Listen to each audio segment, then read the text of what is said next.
Ақша деген күшті нәрсе ғой. Егер менде осындай көп ақша болғанда, мен бәріне таратып берер едім ғой. Бірақ ондай бай болу үшін маған көп жұмыс істеу керек. Мен кейде ойлаймын, біз неге осы көп жұмыс істеп қиналамыз? Мына ақшаның барлығын распечатать етіп алып, бәріне таратып берсек, бай болып кетеміз ғой. Ой, болмайды. Сен экономиканың қалай жұмыс жасайтынын білмейсің бе? Экономика? Ол не, экономия ма? Мен саған қазір барлығын түсіндірем, сендер де мені толықтай тыңдаңдар.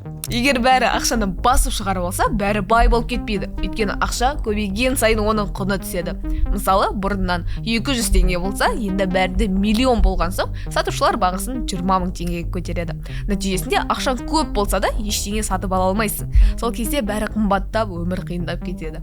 Сондықтан мемлекет ақшаны жай распечатать етпейді, алдымен экономикадан нақты құндылық, тауар мен қызмет болуы керек. Ақша көп болса емес, оның артында шын құндылық болса ғана байлық болады. Не айтқым келіп отырғанын түсіне боларсыңдар. Бүгін біз экономика мамандығына обзор жасайтын боламыз. Осы мамандыққа қатысты ақпараттарды жеңіл тілде жеткізуге тырысатын боламын. Бастамас бұрын видеоға лайк бас және арнамызға тіркеліп қой.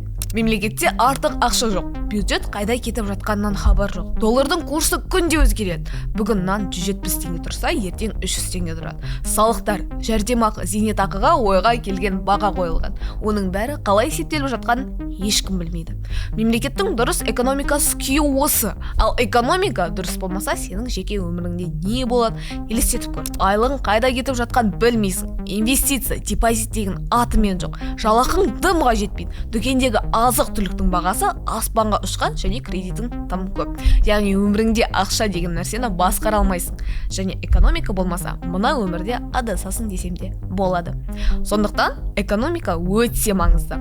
Ол ақша, бағалар, табыс, салық бәрін түсіндіреді. Экономиканы әлемнің Wi-Fi десе де болады. Оның бары білінбейді, бірақ жұмыс істемесе үлкен хаос басталады. Сонымен экономист деген кім? Осы экономиканың маманы ол экономист. Экономист бұл елдің, бизнестің, не жеке адамның қаржы айналымын, ресурсын тиімді басқаруда зерттейтін маман. Ол ақша қайда кетіп жатыр, қалай көбейтуге болады және қандай шешім қабылдау тиімді, осы сұрақтарға нақты жауап береді. Экономистер оқу аяқтағысын қайда жұмыс істейді? Экономистер істейтін жұмыс орындары өте көп. Ұлттық банк, қаржы министрлігі, жекеменшік банктер мен сақтандыру компаниялары, халықаралық ұйымдар, зерттеу орталықтары, консалтинг компаниялары, кәсіпорындардың қаржы бөлімі, стартаптар және финтех жобаларда жұмыс істей алады. Ал олардың атқаратын қызметтері қандай? Экономистердің атқаратын қызметтері көп. Олар елдің не компанияның экономикалық даму жоспарын құрады, қаржы ағындарын талдайды. Мысалы, кіріс, шығыс бюджетті зерттейді,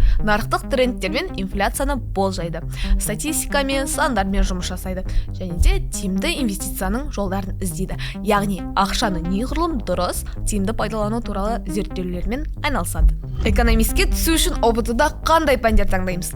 Экономистке түсу үшін математика және география пәндерін таңдаймыз. Ал кейін грант конкурсында B046 қаржы, экономика, банк және сақтандыру ісі білім беру бағдарламаларын таңдайтын боласыңдар. Қандай жоғары оқу орындары осы мамандықты оқытады? Бұл мамандықты оқытатын жолдар саны тым көп. Сол үшін сілтемені описаниеге қалдыратын боламыз. Видео аяқталғасын міндетті түрде қарауды ұмытпа. Экономистке түсу үшін қанша балл жинау керек? Жоғары оқу орындарына байланысты көбіне 90 мен 110 плюс баллдың аралығында, бірақ толық ақпаратты тоже описаниеге қалдыратын боламыз. Енді ең қызық сұрақ. Экономистің жалақысы қанша? Жаңа бастаған маман үшін 200 мың мен 350 мыңның арасы, ал тәжірибесі барлар үшін 500 мың мен 1,5 миллион теңгенің аралығында жалақы алады. Сондай-ақ халықаралық компанияларда айлығы $1000 мен $3000 аралығында болуы мүмкін. Бұл мамандық саған сай келе ме? Давай чектеп көрейік. Саған сай келеді. Егер сандарды, логиканы, анализ жасауды жақсы көрсең, нарық пен ақша ағынын түсінгің келсе, ірі корпорацияларда жұмыс істеуді армандасаң, болашақта бизнес ашқың келсе, экономист маманы саған артылады. Ал егер сен креативті, көркем салаларға жақын болсаң, теория мен ұзақ аналитикадан тез жалығатын болсаң, сандар мен статистикадан басың ауыратын болса, онда сәл ойланып көру керек. Мүмкін экономикадан басқа саладан өзіңді табарсың. Егер сен экономикаға түсуді шешсең, саған қосымша Excel, Python, SQL және де Power BI сынды платформаларда жұмыс жасауды үйренуді ұсынамыз. Сондай-ақ ағылшын тілінде жетік меңгеруді бастау керек. Себебі кәсіби ағылшын тілі деңгейі экономикада үлкен артықшылыққа ие. Ағылшын тілін білсең, сені шетелдік корпорацияларға әртүрлі жобаларға жіберетін болады және мамандыққа дайындық кезінде экономика жаңалықтарын оқып жүресің.